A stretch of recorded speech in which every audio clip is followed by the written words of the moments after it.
역사적인 배경을 우리가 이해를 해야 되고, 또 이스라엘의 풍속도 우리가 기억을 해야 보화가 왜 밭에 감추어져 있는지를 알게 됩니다. 본문에 있는 말씀, 밭에 감추어진 보화. 보화라는 말은 이제 보물, 돈을 얘기하는 겁니다. 진주일 수도 있고 금일 수도 있고, 그게 하여튼 돈 나가는 어떤 보화입니다. 옛날에는 재산을 보관하는, 받아주는 요즘 은행 같은 데가 없는 때이기 때문에 자기가 알아서 관리를 해야 됩니다. 그래서 이스라엘 사람들은 어떻게 그걸 관리하냐면, 이 항아리다가 잘 보관을 해서 사람 잘 안 다니는 창고나 이런 데 이제 잘 보관을 하는데, 전쟁이 났다 하면 얘기가 달라집니다. 왜 그러냐면 창고도 전쟁통에는 언제든지 불이 날 가능성이 있고 사람들이 와서 뒤지기 때문에 창고가 안전한 데가 아닙니다. 보통 때는 안전하지만 전시에는 창고가 안전하지 않습니다. 그래서 이스라엘 사람들은 그 돈이든 보화가 든 항아리를 자기만 아는 땅 밑에 갖다 감춥니다. 자기만 아는 곳에다가 땅을 파고 잘 묻어둡니다. 그리고는 전쟁을 하러 나갑니다. 만일 전쟁에서 이기고 돌아오면 꺼내겠죠. 그러나 감춘 사람이 전쟁에 나가서 죽었다 이렇게 하면 그거를 그 가족들이나 누가 찾아낼 방법이 없습니다. 또 전쟁에 져서 적군들이 들어와서 그 가족들을 다 종으로 끌고 간다든지 죽인다든지 하면 땅속에 묻은 보화는 방법이 없습니다. 주인을 잃어버렸기 때문에 계속해서 밭에 감출 수밖에 없습니다. 그게 몇 년이고 땅속에 묻혀 있을 수밖에 없습니다. 이제 만일 나중에 이렇게 깊이 밭을 갈다가 쟁기 끝에, 연장 끝에 항아리가 이렇게 부딪히기도 하고, 또 이런 깨진 그런 그 두거리 속에 그 보화가 이렇게 나타나기도 해서 이제 발견을 하긴 하는데, 그거는 많은 시간들이 지나고 주인도 몇 번 바뀌고 이제 얼마든지 그렇게 한 다음에 그게 발견될 수 있는 겁니다. 자, 문제는 오늘 본문에 있는 말씀 보면 그 천국이라고 하는 게 뭐 같으냐면 마치 밭에 감추인 보화와 같다.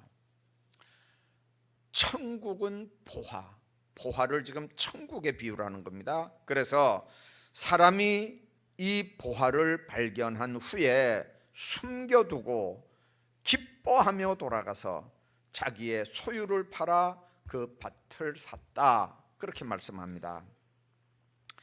여러분들, 이 비유에서 오늘 우리에게 주시는 교훈 몇 가지 생각해야 됩니다. 우선 값진 진주는, 보화는 뭘 상징하느냐면 예수 그리스도를 상징하는 겁니다. 예수님이 값진 진주로 비유가 된 건, 예수님이 이 땅에 오셔서 많은 환난도 당하고 핍박도 당하고 고생도 하시다가 결국은 십자가에 못 박혀 죽으시고 부활하신 다음에 인간들을 위한 구원이 성취가 되는 놀라운 일들을 했기 때문에 보배와 같이 아름다운 신령한 보배다, 그런 의미에서 예수 그리스도를 보배로 그렇게 설명을 합니다. 자, 하나밖에 없는 보배, 하나밖에 없는 보화, 그게 바로 예수 그리스도 구세주입니다. 여러분들, 세상에 아무리 좋은 보화가 있고 보배가 있어도 다 흠이 있습니다. 예수님은 흠도 없고 티도 없습니다. 세상에 진주가, 보화가 아무리 아름답다고 해도 예수님보다 더 아름답지 못합니다. 그래서 예수님은 가장 아름다운 진주의 비유를 합니다. 뭐가 그렇게 예수님의 모습이 아름답냐면 마음이 아름답습니다. 인격이 아름답습니다. 성품이 선한 생활의 원수까지 사랑하는 제자들의 발을 씻기는 봉사가 아름답습니다. 만민의 죄를 대속하기 위해서 묵묵히 십자가를 지는 모습이 아름답습니다. 그리고 보좌 우편에서 우리를 위해서 기도하는 모습이 아름답습니다. 여러분들, 세상에는 비싼 보배를 찾는 사람들이 많이 있지만 아직도 진짜 보배인 예수 그리스도를 만나지 못하고 세상을 사는 사람들이 많이 있습니다. 공부 좀 했다고, 좀 고차원적인 인생을 살아보겠다고, 그래서 보화를 찾는다고 하지만 그 사람들은 다른 것들이 인생의 보화인 줄 압니다. 그러나 오늘 우리 예수 믿는 사람들은 보화를 똑바로 찾고, 그리고 예수 그리스도를 제대로 믿고 영접해서 하나님의 자녀로 사는 줄로 믿습니다. 문제는 그 보화를 발견했다면 모든 것을 팔아서 그 밭을 사야 밭 안에 있는 모든 게 내 것이 되는 거거든요. 남의 밭에 있는 보화 그거 꺼내오면 그건 도둑이거든요. 그러니까 내 모든 소유를 팔아서 그 밭을 사고, 그리고 밭 속에 감추어져 있는 이제 보화를 사는 겁니다. 그래서 예수님을 모신 자는 천국을 얻은 자고 세상에서 가장 아름다운 보배를 가진 사람입니다. 이런 사람들은 아까 얘기한 것처럼 이 판단력이 분명해야 됩니다. 그걸 얻기 위해서는 그냥 남의 밭에 가서 빼올 수는 없는 거거든요. 구약시대에 그랬다가는 죽습니다. 그러니까 그 밭을 합법적으로 사야 됩니다. 밭이 얼마나 비싸겠습니까? 그러니까 그 밭을 사기 위해서 내 모든 재산을 계산을 해보는 겁니다. 그 밭값하고 내가 가진 모든 재산하고 모을 수 있는 돈하고 다 계산을 해봅니다. 그래서 이걸 다 처분하고 그 밭을 사는 겁니다. 왜 그렇습니까? 그 밭은 밭값만이 아니고 밭 속에 보화가 있기 때문에 그렇습니다. 여러분들, 우리 예수 믿는 사람들이 알아야 되는 건 가치 있는 것과 가치 없는 것을 분별할 줄 알아야 된다 그 말이에요. 진짜와 가짜를 분별할 수 있어야 됩니다. 진짜를 얻기 위해서는 여러분들, 별 볼 일 없는 건 얼마든지 포기할 수 있어야 됩니다. 그렇지 않습니까? 하나님 안에서 온전한 신앙생활을 하려면요, 두 개를 다 같이 동시에 거머쥐고 그렇게 신앙생활을 못하거든요. 예수님을 택하든지 세상 마귀를 선택하든지 두 가지 중에 하나를 선택할 수밖에 없어요. 두 개 중에 하나를 선택할 수밖에 없어요. 두 개를 다 거머쥐다가는 아무것도 못 얻거든요. 그러니까 정말 복음을 우리가 얻고 예수 그리스도가 그렇게 귀하고 천국이 그렇게 귀하고 가치 있는 보화 같다는 걸 알았다면 다 내려놓고도 그걸 취할 수 있는 가치가 있는지를 빨리 신앙적으로 계산해 보라고 말이에요. 여러분들, 농부는 보화가 얼마나 좋았겠습니까? 상인은 뭐가 더 좋을까요? 보화가, 진주가 더 훨씬 좋았겠죠. 자기에게 있는 모든 소유보다 진주가 더 좋았을 거예요. 그게 바로 분별력 있는 사람들의 선택입니다. 제3자는 그렇겠죠. 저거 등신 같은 게, 아니 집 있어야 되지, 아니 당장 먹고 살아야 되지, 어떻게 그걸 다 내려놓고 어떻게 그 밭을 산단 말이냐고. 옆에 사람들은 얼마든지 손가락질할 수 있습니다. 비웃을 수도 있습니다. 그러나 비웃음을 당하든지 조롱을 당하든지 멸시천대를 하든지 계산이 분명하게 있습니다. 이 사람은 다 팔아서 그 밭을 살 수만 있으면 그 밭 안에는 보화가 있으니까. 그래서 예수 믿는 사람들이 분명하게 계산할 줄 알아야 됩니다. 내가 가진 게 더 귀한 건지 밭에 감추인 보화가 더 귀한 건지 여러분들 크게 그렇게 귀한 거라면 이거 내려놓는 일에는 미련을 쓰면 안 돼요. 다 내려놓을 수 있어야 됩니다. 뿐만 아니라 이 보화는 복음을 의미합니다. 바울은 자기가 받은 복음의 종기성을 이야기할 때 이 보배를 질그릇에 가졌다 그렇게 얘기합니다. 여러분들이 질그릇이 뭡니까? 육신입니다. 자기 인간 암흑입니다. 내 안에 복음을 가졌다. 우리 예수 믿는 사람들 그렇잖아요. 예수 안 믿는 사람들하고 비교해 봤을 때 어떨 때 저는 그런 생각해요. 예수 안 믿는 사람들 중에도요 진짜 멋있는 사람들 많아요. 진짜예요. 진짜예요. 어떨 때는요 이렇게 사우나에서 만난 사람들인데 식당에서도 또 만나거든요. 그러면요 목사님 오셨네요 그러면서 나갈 때 목사님 밥값은 우리가 내고 갈게요. 그러면서 밥값 다 내고 나가는 사람들도 있어요. 예수 안 믿는 사람들인데 그 사람들이 사우나에서 만났다고, 사우나에서 인사 좀 하고 지낸다고, 얼마나 멋져요. 예수 믿는 사람보다요 훨씬 더 멋진 사람들도 많아요. 근데 여러분 우리가 아셔야 돼요. 우리는 우리가 볼 때도 그렇게 어떻게 좀 시원치 않아도 우리 속에는 뭐가 있다고요? 복음이 있는 거예요. 우리 속에는 복음이 있어요. 그 사람들이 그렇게 대단하고 멋져 보여도 그 속에는 뭐가 없어요? 복음이 없어요. 복음이 없어요.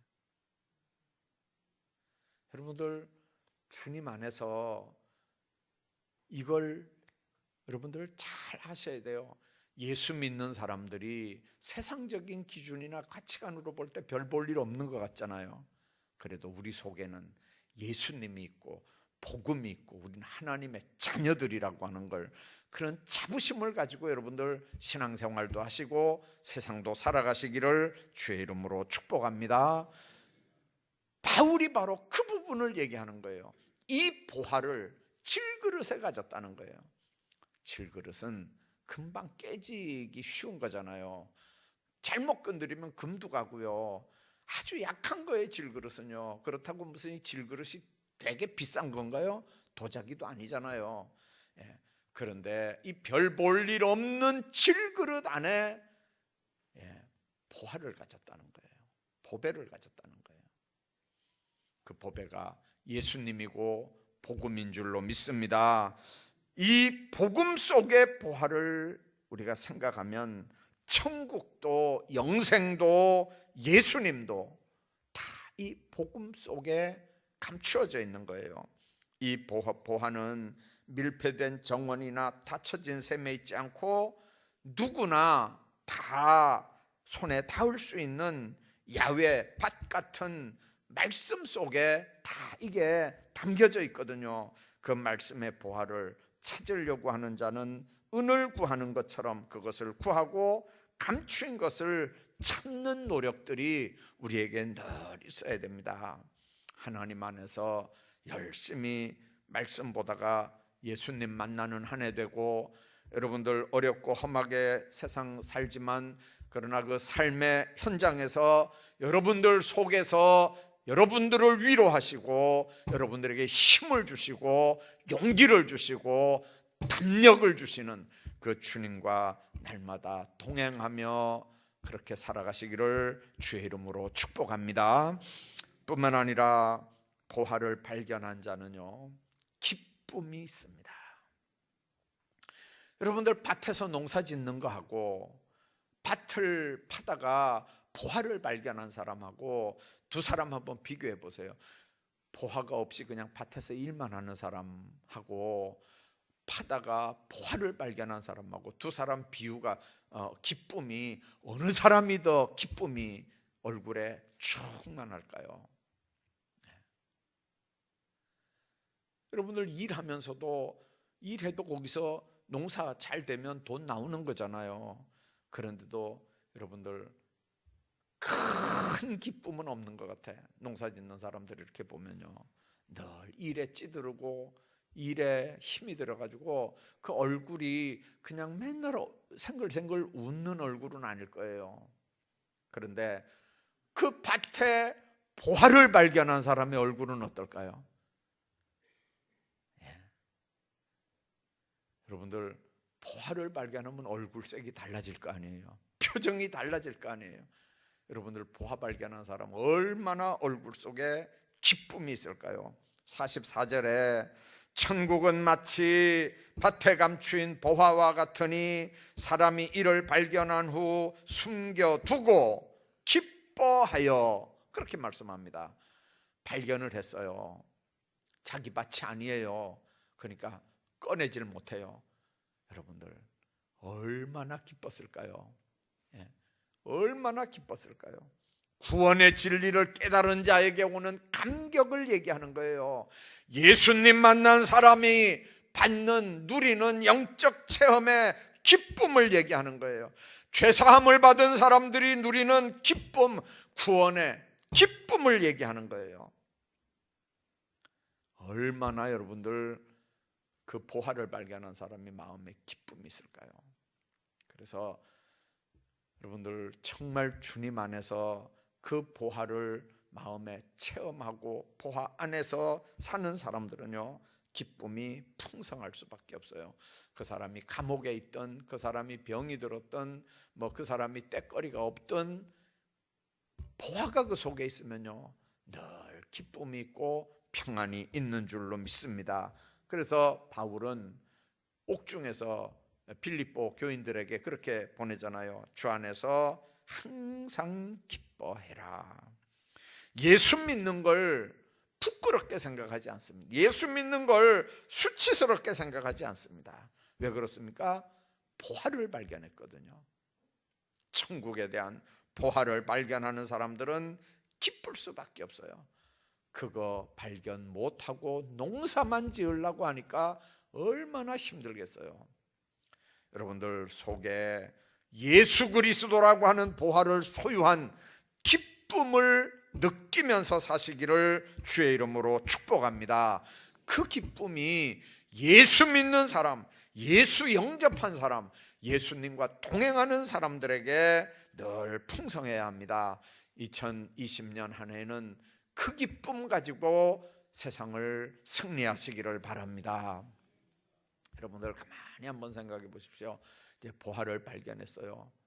얼마나 기쁠까요? 여러분들, 요 앞에 이제 큰 길로 이렇게 딱 나가서 그 농협 지나서 이렇게 딱 우회전을 하면 영락교회 건너편이잖아요. 거기에 만한 무슨 가게가 있어요. 항상 거기에는요, 승용차든 화물차든 차들이요, 얼마나 많은지 몰라요. 그래서 여기서 나가다가 우회전을 하면 항상 그 차들이 방해거리예요. 근데 제가 며칠 전에 그 비밀을 알았어요. 아니, 여기 왜 이렇게 차들이 많은가? 나중에 봤더니 거기가 뭐 하는 집이냐면 복권 파는 집이에요. 복권 파는 집, 로또 복권 파는 집. 거기서 1등이 나왔대요. 1등이 나왔대, 얼마 전에. 그러니까 이게 소문이 나가지고요, 그 집에서 1등 나왔단다 그러니까 사람들이 지나가다가 차 세워놓고 다 거기서 사는 거예요. 근데 제가 이렇게 봐도 다른 집은 모르겠는데 그 정도 팔면 김천 안에서는 복권 제일 많이 파는 집이 아닐까 싶어요. 제일 많이 팔면 나중에 걸리는 것도 확률적으로 그 집이 제일 많이 나올 것 같아요, 보니까요. 자, 여러분들, 복권이 그게 당첨될 확률이 얼마라고 그래요? 그런데도 여러분들, 그 복권을 왜 살까요? 그거 발표될 때까지는 기분 좋대요. 발표될 때까지는 맞기만 해봐라. 맞기만 해봐라. 이거 맞기만 해봐라. 맞으면 할 일이 많거든요. 맞기만 해봐라. 여러분들은 맞으면 뭐 하겠어요? 맞으면, 여러분들 같으면 맞으면 뭐 하겠어요? 헌금하시겠어요? 그렇게 하다가 진짜 맞으면 어떡하려고? 여러분들, 사람들이, 그 심리학자들이 그런 얘기해요. 맞을 확률이 진짜 그렇게 없어도 사람들이 사는 이유가 있대요. 여러분들 커피 한 잔을 마셔도 얼마 줘야 되는데 얼마 마시면서 커피 한 잔 마시면서 그 30분 1시간 그 기쁨을 누리는 것처럼 얼마 주고 그걸 사서 며칠 동안 맞기만 해봐라 하면서 그 기쁨을 누린다는 거예요. 여러분들 맞을지 안 맞을지도 모르는 거, 안 맞을 확률이 훨씬 더 많은 복권 하나 가지고도요 싱글벙글해요. 여러분들 얼마나 공수표난발하는지 알아요? 이거 하나 맞으면 네 얼마 준다 이래가지고 나중에 법적인 문제가 되는 경우도 얼마든지 있었어요. 여러분들 복권 한 장 가지고도 그렇다니까요. 그런데 정말 우리가 예수 그리스도를 모시고 성령 하나님이 내 안에 계시고 그 비밀, 그 확증이 하나님의 말씀으로 확인이 되고 여러분들 천국의 백성으로 우리가 이 세상을 산다면 그 기쁨이 얼마나 대단하겠어요. 새해에는 여러분들 그 기쁨으로 풍성한 삶을 누리시기를 주의 이름으로 축복합니다. 하나님은 하나님의 백성들에게 꼭 그렇게 역사하시고 또 역사하시는 줄로 믿습니다. 자, 아까 말씀드린 것처럼 그렇게 기쁘니까 이 사람이 와서 그 다음에 하는 일이 뭘까요? 밭을 사야 되잖아요. 그러니까 밭을 사려면 어떻게 해야 되죠? 자기에게 있는 걸 다 팔 수밖에 없어요. 여러분들 남의 밭에 가서 일하다가 그걸 발견한 거잖아요. 남의 밭에 가서 일하다가 그러면 그 밭을 살 수 있는 사람이 아니잖아요, 쉽게. 그러면 자기 있는 걸 다 정리해야 그 밭을 살지 말지 한 거예요. 제가 몇 년 전에 우리 교회에서는 아니 다른 교회 가서 이 비유를 했더니요, 예배 끝나고 나온 다음에 어떤 사람이 그런 얘기를 해요. 그 사람 진짜 나쁜 사람이에요. 왜요? 남의 밭에 가서 일을 하다 보화를 발견했으면 신고를 해야 되지. 신고를 해야 되지. 신고를 안 하고 자기 걸 다 팔아가지고 그 밭을 산 거는 그건 도둑놈이지. 어떻게 그걸 그렇게 잘한 것처럼 자랑스럽게 얘기하면 됩니까? 황당했어요. 그게 황당해요. 그게 황당. 비유잖아요. 비유는 그걸 주인한테 돌려줘야 된다. 그 얘기 지금 하려고 그 비유를 하는 게 아니고, 그 보화를 발견한 사람의 기쁨, 그 천국 복음을 발견한 사람이 어떻게 그걸 취하느냐고 하나에만 목표가 있는 거예요. 비유의 목표가. 그러니까 그거 있다면 자기 건 다 내려놓고 이제 그걸 사야 되는 거죠. 하나님 안에서 여러분들 천국에 대한 기쁨, 소망, 확신이 있고 구원에 대한 확신이 있고 여러분들 예수 그리스도에 대한 놀라운 확신이 여러분들 속에 있다면 예수님보다 더 귀한 게 없기를 바랍니다. 예수님보다 더 사랑하는 것도 없기를 바랍니다. 예수님보다 더 비중 있는 것도 없기를 바랍니다. 예수님에게 말고 다른데 맘 뺏길 것 없기를 바랍니다. 지난 1년, 오늘 정월 초하루 날이니까요, 지난 1년 가만히 한번 생각해 보세요. 바빠서 교회 일 못한 때가 얼마나 많아요. 바빠서. 근데 뭐 때문에 바쁜가요? 가만히 한번 생각해 봐봐요. 뭐 때문에 바쁜가요? 주님 안에서 주님보다 더 비중 있는 게 올해는 없기를 바랍니다. 제가 전도사 때 들은 얘기인데요, 한 30-40년 지나갔는데도 안 잊어버려지는 게 하나 있어요. 예수 안 믿는 사람들은요, 예수 믿는 사람들이 미운 이유 중에 하나가 뭐냐면 주일날 한복 입고 성경 가방 들고 교회 가는 꼴이 너무 싫은 거예요. 예수 안 믿는 사람들은 주일날마다 한복 곱게 차려입고 교회 가는 꼴이 예수 안 믿는 사람들은 너무 싫은 거예요. 자기들은 한복 언제 입어봅니까? 설날 추석날 입어보나요? 잘? 그때도 잘 못 입어봐요. 그때도 잘 못 입어봐요. 그러니까 있긴 있는데, 여러분들 설명절에 뭐 손님들 오면 뭐 다 이렇게 시중 들어야지 언제 그거 입고 언제 폼 잡을 시간이 어디 있어요. 근데 이 예수쟁이들은요, 주일날마다 그거 입고 교회 가니까 이게 배가 아파 죽겠는 거예요. 배가 아파. 자기들도 교회 오면 될 낀데 그 꼴을 못 보는 거예요. 그 꼴을. 예. 여러분들, 그 사람들이라고 그렇게 한복 곱게 차려 입고 오는 사람들이라고 농사 안 짓는 사람들 아니잖아요. 예. 그런데 그분들 하는 얘기가 그래요. 다 끝내놓고, 가을거지 다 끝내놓고 아마 지금쯤 됐겠죠. 겨울에 그들 하는 얘기가 뭐냐면, 주일날 교회 가는 예수쟁이들도, 주일날 교회도 안 가고 죽으라고 일한 자기들도 1년 농사 끝나면 거두어들이는 건 다 똑같다는 거예요. 똑같대. 한번 생각 한번 해봐봐요. 그게 맞는 얘기나. 주일날 열심히 교회 간 사람이나 주일날 열심히 일한 사람이나 나중에 농사 끝나고 보면 다 비슷비슷하다는 거예요. 근데 제가 볼 때는 아니에요. 왜 그러냐면요, 그때는 모르는데 나이가 점점 더 들어서 60대고 70대면요, 엿새 일한 사람하고 일에 일한 사람하고는요, 무릎이 다를걸요, 허리가 다를걸요, 건강이 다를걸요. 어떻게 똑같겠어요? 여러분들 60만 그럴까요? 영적인 건 안 그럴까요? 자녀손들 잘 되고 자녀손들 복 받는 건 어떨까요? 대충 산 사람하고 열심히 신앙생활한 사람하고 자녀들은 어떨까요? 여러분들 하나만 보지 마세요. 여러분들 2020년에는 정말 복음, 보화, 예수 그리스도 우리가 모시고 산다면 그 비밀들, 그 축복들을 마음속에 정말 아름답게 간직하면서 하나님 앞에 사시기를 주의 이름으로 축복합니다.